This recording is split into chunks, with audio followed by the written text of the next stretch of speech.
Kawan Medan, saatnya kita simak tausiah menjelang berbuka yang dipersembahkan oleh Makan pedas di luar, makan pedas di rumah. Paling nikmat minumnya teh pucuk harum, teh pucuk harum, teh pucuk harum. Mau di dalam atau di luar rumah, minumnya teh pucuk harum. Bikin seger di mana aja. Assalamualaikum warahmatullahi wabarakatuh. Segala puji bagi Allah Azza wa Jalla. Salawat dan salam atas Rasulullah sallallahu alaihi wasallam. Semoga kelak kita akan mendapatkan syafaatnya di yaumil akhirat kelak. Amin ya rabbal alamin. Kawan Medan, kalau sebelumnya kita membahas tentang pintu-pintu kebaikan dalam Islam yang kita terapkan di Ramadan ini, maka hari ini kita akan berbicara tentang istiqomah. Apa sih istiqomah itu? Istiqomah itu adalah berpegang teguh pada apa yang diperintahkan oleh Allah Subhanahu wa taala. Sampai-sampai seorang sahabat itu pernah bertanya kepada Rasulullah sallallahu alaihi wasallam dengan mengatakan, "Ya Rasulullah, kulli fil Islami qaulan la as'alu anhu ahadan ghairak." Ya Rasul, katanya, tolong dong kau ceritakan kepadaku tentang satu ucapan yang takkan pernah kutanyakan kepada orang lain.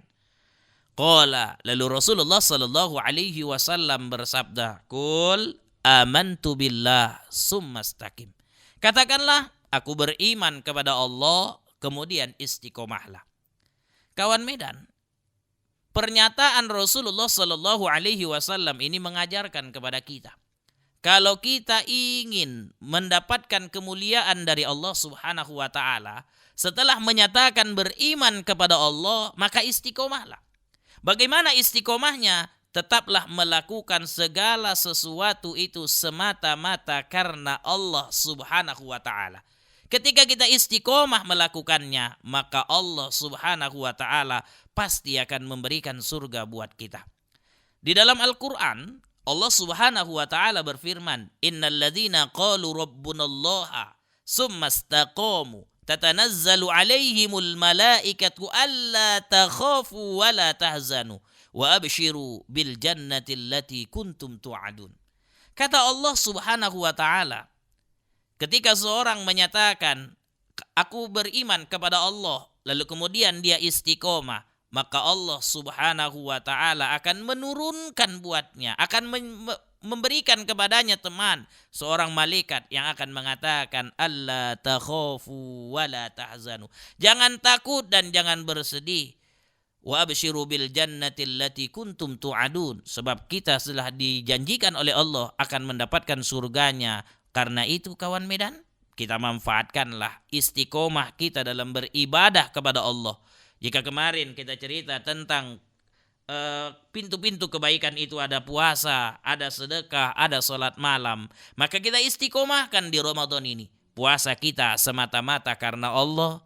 Kita lakukan sedekah kita semata-mata karena Allah, bukan karena ingin dipuji oleh orang lain. Kita lakukan sholat malam kita sebagai tanda syukur kita kepada Allah, persis seperti apa yang dilakukan oleh Rasulullah sallallahu alaihi wasallam, sampai dia ditanya istrinya, "Kenapa kau harus melakukan sholat malam hingga kakimu bengkak?" Lalu Rasul menjawab pertanyaan istrinya tersebut dengan mengatakan, "Apala akuna abdan syakuro?" Tidak pantaskah aku bersyukur kepada Allah Subhanahu wa taala? Ketika kita istiqomah dalam beribadah, itu tandanya kita sedang menunjukkan tanda syukur kita sebagai hamba Allah Subhanahu wa taala. Kawan Medan, sampai ketemu kita esok hari dalam bahasan kita tentang jangan sepelekan dosa kecil. Terima kasih. Assalamualaikum warahmatullahi wabarakatuh. Demikian telah kita simak tausiah menjelang berbuka yang dipersembahkan oleh Makan pedas di luar, makan pedas di rumah. Paling nikmat minumnya teh pucuk harum, teh pucuk harum, teh pucuk harum. Mau di dalam atau di luar rumah, minumnya teh pucuk harum. Bikin seger di mana aja.